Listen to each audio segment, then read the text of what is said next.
Au secours, ma différence. Respecter la singularité de l'autre n'est pas chose facile.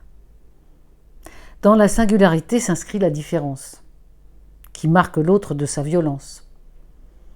La singularité que donne à voir le handicapé devrait s'inscrire dans une réflexion collective et permettre un aménagement de l'environnement qui ferait partie de la normalité, au lieu de marquer le handicap du sceau de l'exception. Être déficient visuel aujourd'hui relève de l'héroïsme.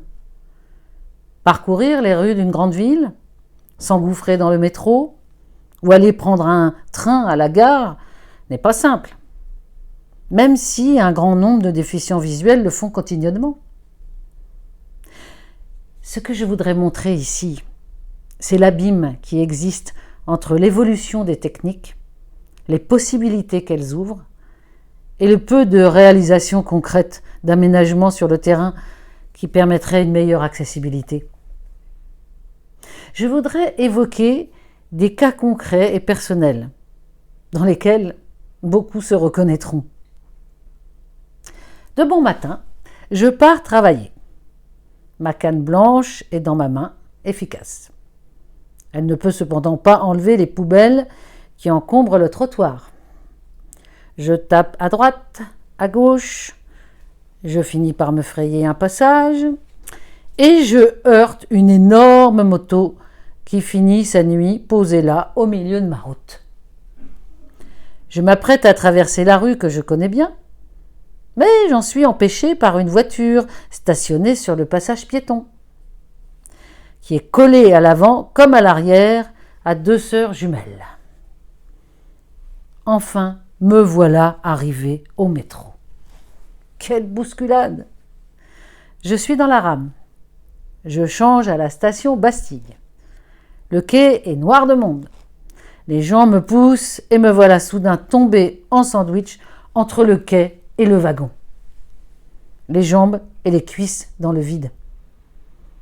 Deux bras puissants m'extirpent de cette position inconfortable et tellement angoissante.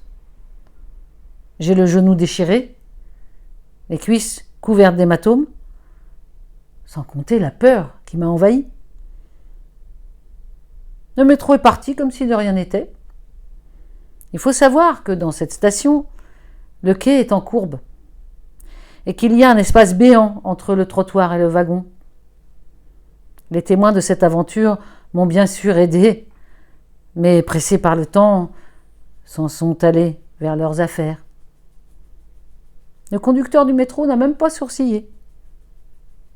La rame a poursuivi sa route. C'était il y a 2 ans. Métro 4 ans plus tôt, à la station Porte d'Orléans, toujours avec ma canne, j'ai été bousculé par des gens fort pressés et je me suis retrouvé entre 2 wagons. Je n'ai dû la vie sauve qu'au réflexe d'un homme qui s'est agrippé à ma robe et à mon manteau et m'a ramené sur le quai au moment où le convoi partait.